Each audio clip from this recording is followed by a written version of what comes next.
कम है। Normal pressure से कम है मतलब रेयरफैक्शन है, नॉर्मल प्रेशर से ज़्यादा है मतलब कंप्रेशन है। तो किसी भी जगह का मैक्सिमम प्रेशर कितना हो सकता है? पी नॉट तो ऑलरेडी है atmospheric pressure, change in pressure का मैक्सिमम पॉसिबल वैल्यू पीएम, और पी मिनिमम कितना हो सकता है? पी नॉट तो ऑलरेडी था माइनस पीएम। ये किसी भी जगह का maximum pressure P naught plus PM और ये minimum pressure P naught minus PM.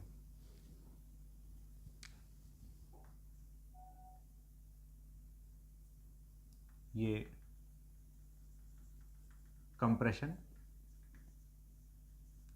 और ये रेयरफैक्शन। कंप्रेशन हम लोग खाली उसी को नहीं बोलेंगे जहां पर पी नॉट प्लस पीएम होगा, मैक्सिमम प्रेशर वाले को ही हम कंप्रेशन नहीं बोलेंगे। जहां जहां का प्रेशर पी नॉट से ज़्यादा है हर वो जगह कंप्रेशन का है। ये तो सेंटर ऑफ कंप्रेशन है, इस बात को समझना। हो सकता है कभी डेल्टा पी का value P M by two के बराबर हो। अगर डेल्टा पी का value P M by two के बराबर है तो वहां का प्रेशर कितना है? P naught plus P M by two. तो वो भी कंप्रेशन वाला जगह है। जहां जहां का प्रेशर, जहां जहां डेल्टा पी पॉजिटिव है वो सब जगह कंप्रेशन है, और जहां जहां डेल्टा पी नेगेटिव है वो सब जगह रेयरफैक्शन है। ये कंप्रेशन में सेंटर ऑफ कंप्रेशन, यहां का प्रेशर सबसे ज्यादा, और ये सेंटर ऑफ रेयरफैक्शन कहलाता है, जहां का प्रेशर सबसे कम है।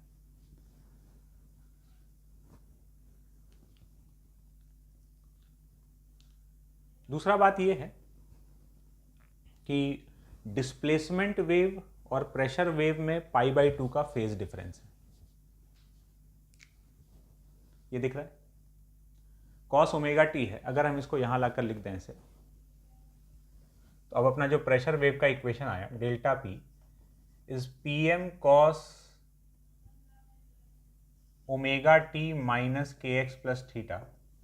तो इसको हम ऐसे लिख सकते हैं कि P M sine omega T minus के x plus theta plus pi by to.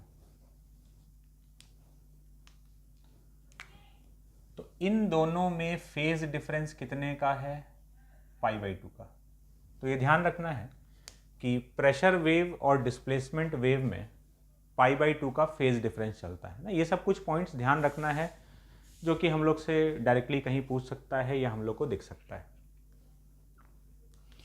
और क्या क्या बात देखो जो अपने को काम आ सकता है। फेज डिफरेंस वाला बात, ठीक है, ये अपना प्रेशर वेव का इक्वेशन हुआ, तो उसमें प्रेशर एम्पलीट्यूड याद रखना है। Delta V by V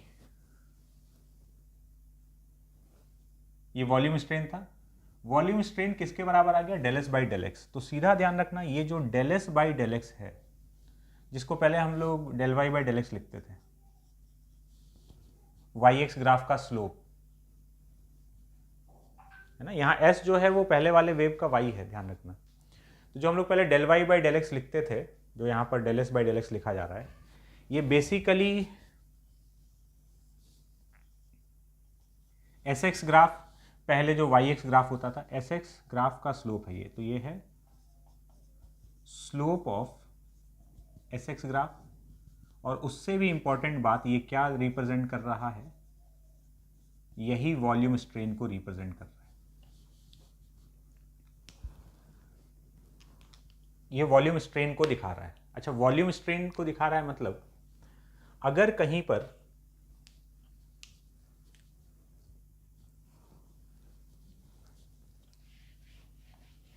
S X graph अपने को मालूम है ना,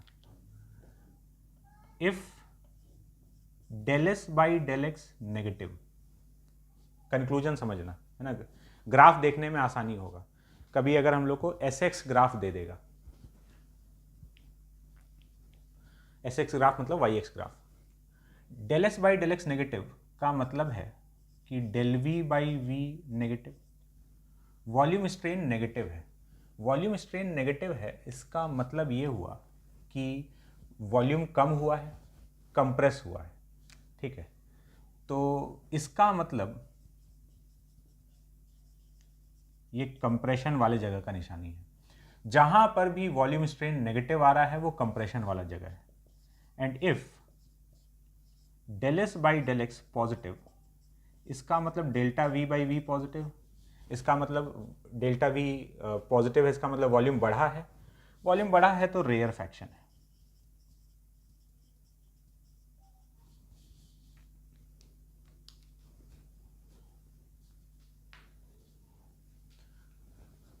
अब जरा हम लोग एस एक्स ग्राफ में घुसकर देखते हैं ना, कंप्रेशन और रेयर फ्रैक्शन, वहां से बहुत क्लियरली दिखता है कि अच्छा, अब ये इस इक्वेशन से तो दिख रहा है कहीं प्रेशर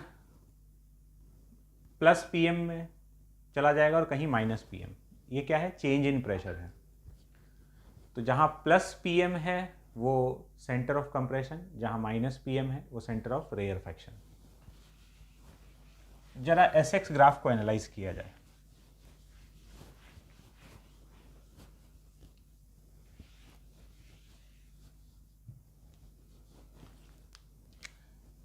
हम बार बार बोल रहे हैं एस एक्स ग्राफ मतलब वही है जो पहले वाई एक्स ग्राफ था, ध्यान रखना।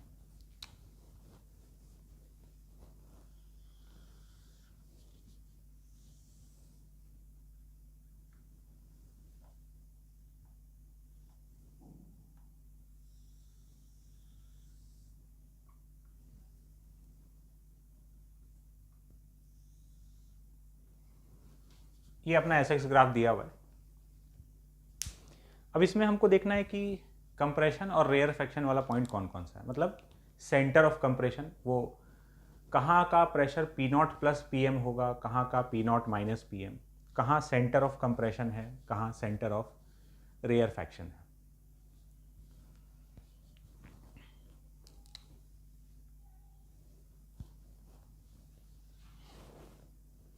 यहां से देखना।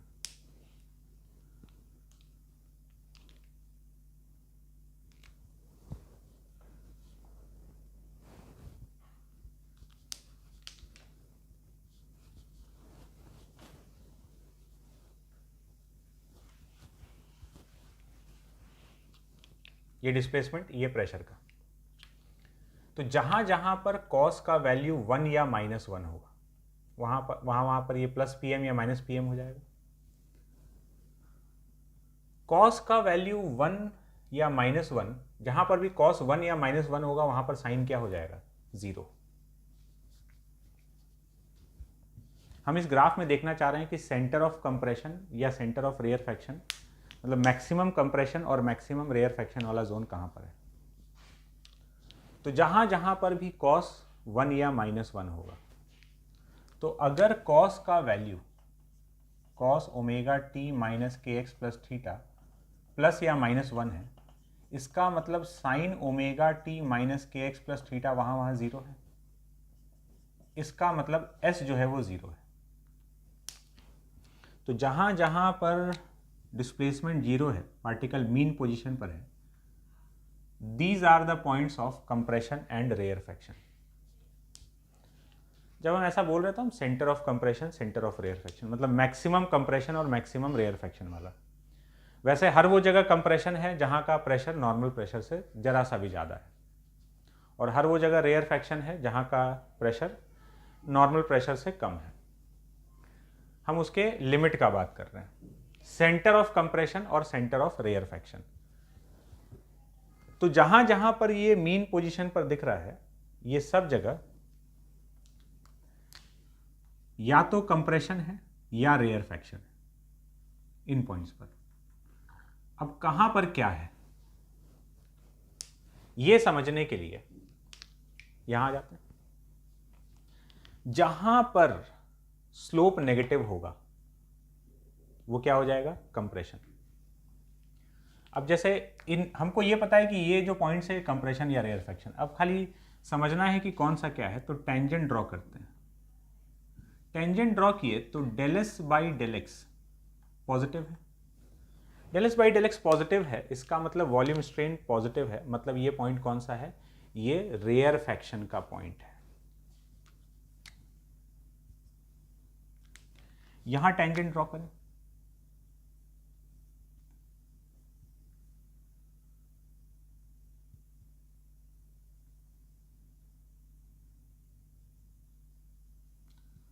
यहाँ पर del S by del X हमको नेगेटिव दिख रहा है, del S by del X negative दिख रहा है इस पॉइंट पर, तो ये पॉइंट ऑफ कंप्रेशन हो गया।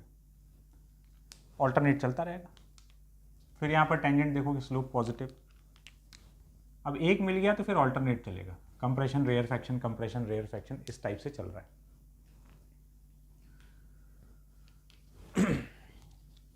अच्छा, यहाँ पर टेंजेंट ड्रॉ करोगे तो यहाँ पर भी तो स्लोप पॉजिटिव आ रहा है, तो ये भी कंप्रेशन वाला पॉइंट है, ये भी कंप्रेशन, इन सब जगह पर कंप्रेशन है। ये हर पॉइंट पर कहीं पर भी टेंजेंट ड्रॉ करोगे तो स्लोप पॉजिटिव, तो ये सब कंप्रेशन, इन सब जगह का, सॉरी कंप्रेशन नहीं, रेयर फ्रैक्शन, इन सब जगह पर रेयर फ्रैक्शन है, लेकिन सबसे ज़्यादा स्लोप यहाँ पर है।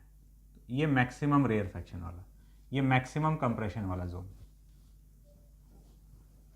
जिसको कि सेंटर ऑफ कंप्रेशन बोला जाता है। तो जनरली अगर तुमसे खाली ये पूछ लेता है कि identify compression and rarefaction, point अगर आइडेंटिफाई करने के लिए कह रहा है, तो वो सेंटर ऑफ कंप्रेशन और रेयर फ्रैक्शन, मतलब मैक्सिमम कंप्रेशन और मैक्सिमम रेयर फ्रैक्शन का बात कर रहा है। ठीक है, तो यहां से हमको समझ में आया कि इस ग्राफ में जहां जहां पर ये मीन पोजीशन पर है पार्टिकल, वहीं पर सबसे ज़्यादा कंप्रेशन या रेयर फ्रैक्शन है, और स्लोप से समझ में आ गया कि कहाँ कंप्रेशन या कहाँ रेयर फ्रैक्शन है। अब जरा इसको विजुलाइज करने का कोशिश करते हैं,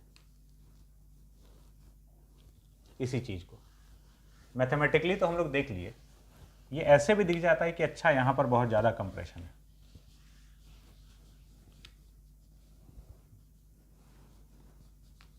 देखो,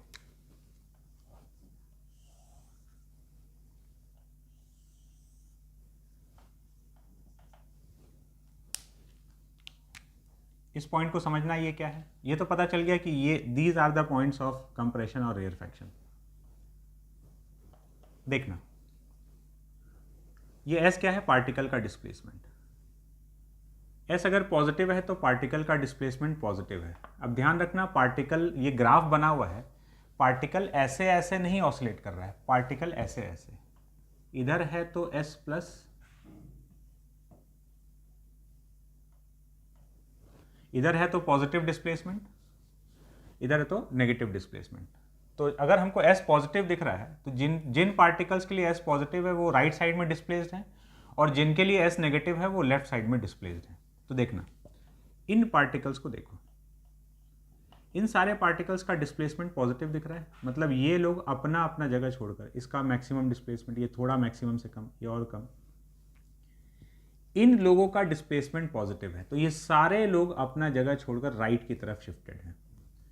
और इन सारे पार्टिकल्स का डिस्प्लेसमेंट सबका नेगेटिव दिख रहा है, इन सब का डिस्प्लेसमेंट नेगेटिव है, तो ये लोग अपना जगह छोड़कर लेफ्ट में शिफ्टेड हैं। तो ये जो जगह है ना, ये सारे लोग इधर आ गए और ये सारे लोग इधर आ गए, तो यहाँ पर एकदम भीड़ जमा हो गया, यहाँ पर डेंसिटी बहुत हाई हो चुका है। तो ये जो पॉइंट है ये कंप्रेशन का है।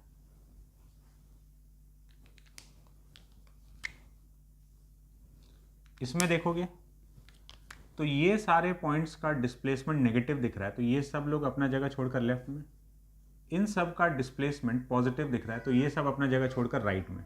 तो यहाँ से गांव एकदम खाली हो चुका है, तो ये एकदम रेयर फ्रैक्शन वाला इलाका है, जो कि हम लोग को ग्राफ में भी मैथमेटिकली जो हम लोग देखे थे उससे भी दिख रहा था। तो बात क्लियर है।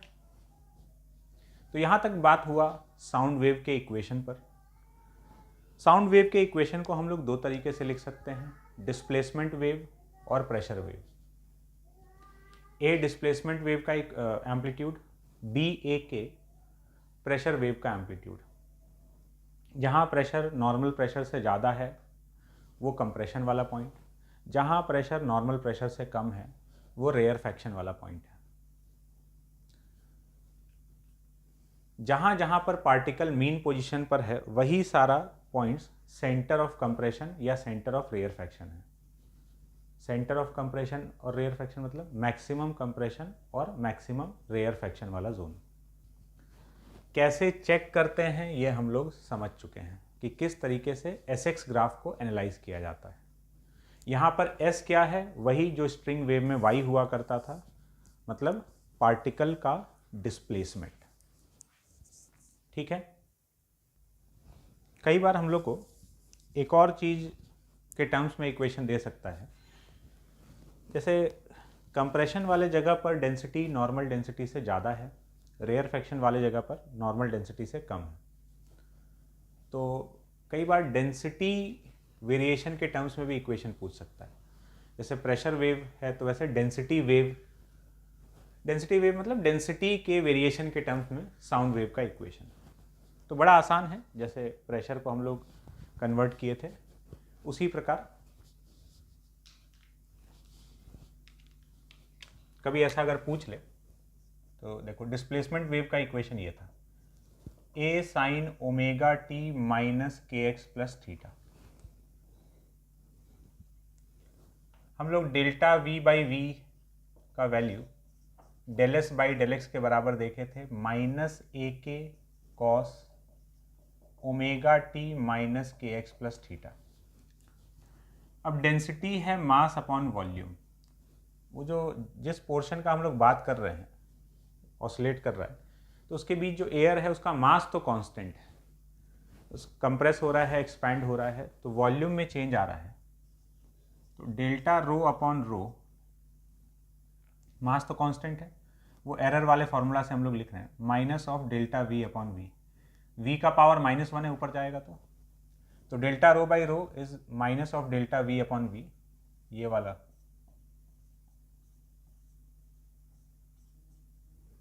Delta X by X is A times delta A by A, B times delta B by B, वही एरर या चेंज वाला फॉर्मूला इस्तेमाल किया। तो delta rho by rho is minus of delta V by V, मतलब minus of del S by del x,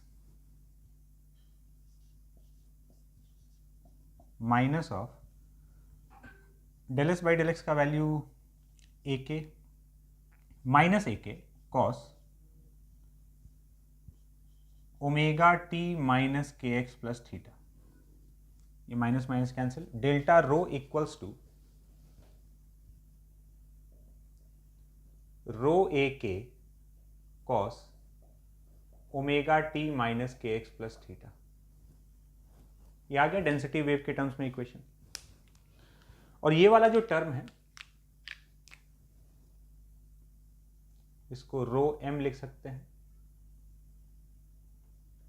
density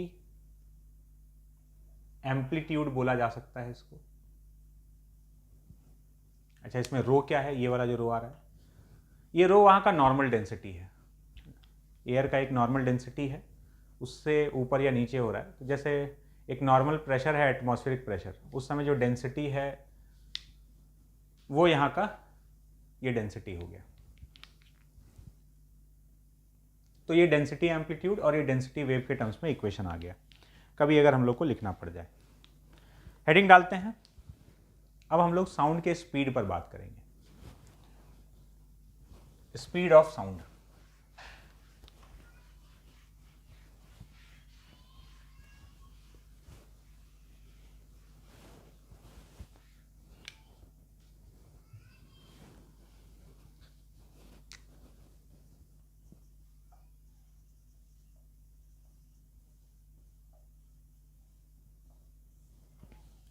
जैसे हम लोग बात किए थे कि किसी भी मीडियम में जो वेव का स्पीड होता है वो दो चीज़ों पर डिपेंड करता है, एक इलास्टिक प्रॉपर्टी पर और दूसरा इनर्शिया। इनर्शिया मतलब मास से रिलेटेड टर्म। साउंड का जो स्पीड होता है उसका फॉर्मूला है under root Y by rho और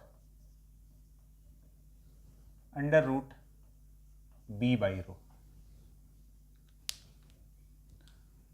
ये सॉलिड्स के लिए यूज होता है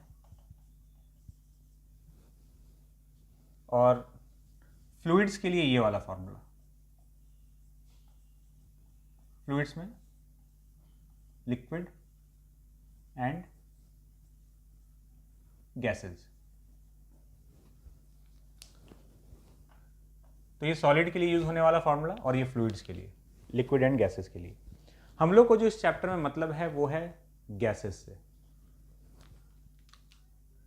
तो हेडिंग डाल लेते हैं, speed of sound in gases. Gas में जो साउंड का स्पीड है वो उस फॉर्मूला से हमको मतलब है, तो हम लोग यूज करेंगे under root B by rho. अच्छा, यहाँ वाई क्या था? Y Young's modulus, and what is B? B है बल्क मॉडुलस। तो ये इलास्टिक प्रॉपर्टी हो गया और ये इनर्शिया, इनर्शिया मतलब वही मास से रिलेटेड टर्म। तो y is Young's modulus and b is bulk modulus. हम लोग को फोकस करना है गैसेस में, speed of sound in gases. v हम लोग लिख तो दिए b बाई रो। अब ये b क्या है और रो क्या है? रो डेंसिटी है, b बल्क मॉडुलस है, लेकिन इसका वैल्यू, अब बड़ा एक अजीब सा बात है। चक्कर क्या है, जैसे हम तुमसे पूछें कि बताओ आयरन का डेंसिटी क्या होता है, हो सकता है तुमको याद ना हो, लेकिन ये एक डेटा है जो तुम नेट पर देख के बता सकते हो। अप्रॉक्सीमेटली ये आयरन का डेंसिटी होता है। जैसे मरकरी का डेंसिटी क्या होता है, तो 13.6 ग्राम पर सीसी, ठीक है। 1 सेंटीमीटर क्यूब वॉल्यूम का मास 13.6 ग्राम होता है। ये वैल्यू है, ये फिक्स है, कांस्टेंट है मरकरी का। हीट कर दोगे बहुत स्लाइट वेरिएशन आएगा, है ना। टेम्परेचर के साथ उसका वेरिएशन बहुत कम है, मतलब गर्म करोगे तो थोड़ा सा कोई बोलेगा कि मरकरी फैल सकता है या सिकुड़ सकता है ठंडा करने पर, तो ये वेरिएशन इसके डेंसिटी में बहुत नेग्लिजिबल है। वाटर का डेंसिटी क्या है? 1 ग्राम पर सीसी। तो ये सब कांस्टेंट वैल्यूज हैं जो तुमको याद हो भी सकता है और नहीं हो तो तुम लोग हम कहीं से देख कर बता सकते हैं कि अच्छा ये वैल्यू है। आयरन का डेंसिटी बता सकते हैं, कॉपर का डेंसिटी बता सकते हैं। फिर हम तुमसे पूछे कि बताओ ऑक्सीजन का डेंसिटी क्या होता है, और चाहो तो गूगल कर लो या जैसे देखना देख लो। तुम बोलोगे याद तो नहीं, हम देख के बता देते हैं, लेकिन नहीं बता पाओगे, क्योंकि ऑक्सीजन का डेंसिटी का कोई सेंस बनता ही नहीं है। इसलिए नहीं बनता है क्योंकि हमको कंडीशन मेंशन करना पड़ेगा। ये एकदम हाईली वेरिएबल चीज़ है। ऑक्सीजन का डेंसिटी, गैस को तो हम कौन से कंटेनर में किस हालात में रख रहे हैं उसके हिसाब से ना। 1 मोल गैस है, उसको हम एक बड़े से रूम में फैला दिए तो उसका डेंसिटी कम हो गया, उसी को कंप्रेस करके छोटे से बॉक्स में ले आए तो डेंसिटी बढ़ गया। तो गैस को तो हम जितना स्पेस देंगे उसमें फैल जाएगा। तो ऑक्सीजन के डेंसिटी उसको लिक्विफाई कर दें, डेंसिटी बढ़ गया। गैसियस फॉर्म में ही अलग अलग कंटेनर के हिसाब से उसका, तो ऑक्सीजन के डेंसिटी का कोई सेंस ही नहीं बनता अनटिल अनलेस कि हम बाकी सारा कंडीशन मेंशन करें कि क्या टेम्परेचर है, प्रेशर, वॉल्यूम, वो सारा चीज़। तो हर हालात में ऑक्सीजन का डेंसिटी अलग अलग है, डेंसिटी एक वेरिएबल चीज़ है। तो ये बात तो समझ में आया कि अच्छा, जैसे कि सॉलिड और लिक्विड के लिए डेंसिटी ऑलमोस्ट एक कांस्टेंट चीज़ है, लेकिन गैसेस के लिए ऐसा नहीं है। तो ये तो डेंसिटी का बात हुआ, ठीक है। तो बहुत ही नॉर्मल बात है कि सॉलिड्स और लिक्विड्स के लिए डेंसिटी एक ऑलमोस्ट कांस्टेंट चीज़ है, बहुत ज़्यादा वेरी नहीं करता है चीज़ों के साथ में। लेकिन गैसेस के लिए तो ये हाईली वेरिएबल चीज़ है। डेंसिटी इसके लिए कोई, इसका कोई प्रॉपर्टी है ही नहीं कि डेंसिटी इसका कोई प्रॉपर्टी हो जो बता दें कि ऑक्सीजन का डेंसिटी ये है, कि एयर का डेंसिटी ये है, कि नाइट्रोजन का ये है, ऐसा कुछ नहीं है। ये एकदम कंडीशन के साथ तुरंत वेरी कर जाता है, ठीक बात है। ये है, चलते हैं बल्क मॉडुलस पर। बल्क मॉडुलस का भी यही हिसाब किताब है। बल्क मॉडुलस का अगर बात किया जाए तो सॉलिड्स के लिए, लिक्विड के लिए जो मॉडुलस ऑफ इलास्टिसिटी है, यंग्स मॉडुलस या बल्क मॉडुलस वगैरह, ये सब कांस्टेंट वैल्यू है। तुमसे स्टील का यंग्स मॉडुलस पूछ लिया जाए, हो सकता है कि तुमको याद ना हो, लेकिन ये कुछ वैल्यू है जो लिखा हुआ है, जो तुम देखकर बता सकते हो बुक से या नेट से सर्च कर लिए। वाटर का बल्क मॉडुलस क्या है? ये एक फिक्स वैल्यू है। तो लिक्विड या सॉलिड का मॉडुलस ऑफ इलास्टिसिटी, मतलब यंग्स मॉडुलस और बल्क मॉडुलस, ये सब फिक्स वैल्यू है जो कि डॉक्यूमेंटेड है, जिसको हम लोग देखकर बता सकते हैं। लेकिन एट द सेम टाइम अगर हम गैस का बल्क मॉडुलस पूछ ले कि ऑक्सीजन का बल्क मॉडुलस क्या है, तो ये सवाल एकदम वैसा है जैसा इसके साथ था डेंसिटी के लिए, कि भाई डेंसिटी जैसे एकदम वैरी करता है, वैसे बल्क मॉडुलस भी सिचुएशन के हिसाब से वैरी कर रहा होता है गैसेस के लिए। किस बात पर? कि क्या चल रहा है, गैस किस हालात में है। जैसे डेंसिटी इस बात पर डिपेंड करेगा कि गैस किस हालात में है, बल्क मॉडुलस भी इसी बात पर डिपेंड करेगा कि गैस किस हालात में है, गैस के अंदर प्रोसेस क्या चल रहा है ना।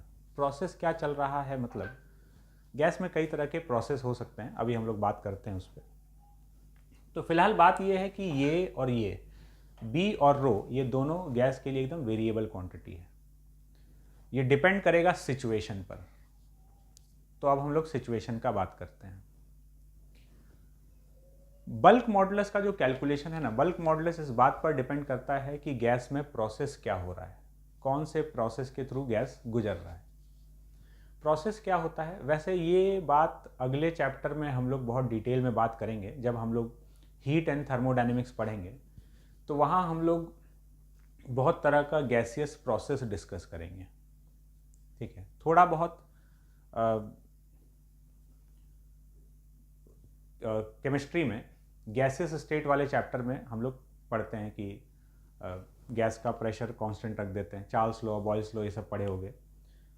प्रेशर कांस्टेंट है, वॉल्यूम टेम्परेचर वेरी कर रहा है, वॉल्यूम कांस्टेंट है, प्रेशर टेम्परेचर वेरी कर रहा है, टेम्परेचर कांस्टेंट है, प्रेशर वॉल्यूम वेरी कर रहा है। यही प्रोसेस हुआ। अगर हम कुछ ऐसा करा रहे हैं गैस में कि प्रेशर को हम कर दिए कांस्टेंट, ठीक है, प्रेशर कांस्टेंट कर दिए और वॉल्यूम और टेम्परेचर को वेरी कराने के लिए छूट है, तो वॉल्यूम टेम्परेचर वेरी करा सकते हैं but pressure should remain constant, तो हम लोग बोलते हैं कि गैस में आइसोबारिक प्रोसेस हो रहा है। क्या हो रहा है? Isobaric process. तो ये आइसोबारिक सीधा सीधा इसके लिए वर्ड हो गया कि भाई प्रेशर कांस्टेंट है ना, बाकी जो वेरी कराना कराते रहो। इसी प्रकार अगर हम गैस में वॉल्यूम कांस्टेंट कर दें, है ना, और बाकी प्रेशर टेम्परेचर वेरी कर सकता है, कोई दिक्कत नहीं है, प्रेशर टेम्परेचर वेरी कर रहा है बट वॉल्यूम कांस्टेंट है, तो हम लोग बोलते हैं आइसोकोरिक प्रोसेस है। इसी प्रकार अगर प्रेशर और वॉल्यूम वेरी कर सकता है लेकिन टेम्परेचर कांस्टेंट है, टेम्परेचर चेंज नहीं होने देंगे, प्रेशर वॉल्यूम चेंज हो जाए तो हो जाए, तो हम लोग बोलेंगे आइसोथर्मल प्रोसेस है। इसी प्रकार एक प्रोसेस होता है एडियाबैटिक प्रोसेस। अगर हम जो कंटेनर में जो गैस है या कहीं पर भी जो गैस है, गैस को अगर हम हीट लेन देन रेस्ट्रिक्ट कर दें कि ना तो वो बाहर किसी से हीट ले सकता है, ना अपने अंदर का हीट बाहर किसी को दे सकता है, हीट के एक्सचेंज को रेस्ट्रिक्ट कर दिया जाए तब, और जो वेरी करना है वेरी करे, प्रेशर वॉल्यूम टेम्परेचर जो वेरी करना है करे, लेकिन हीट का लेन देन नहीं होगा। अगर ऐसा किसी गैस में हो रहा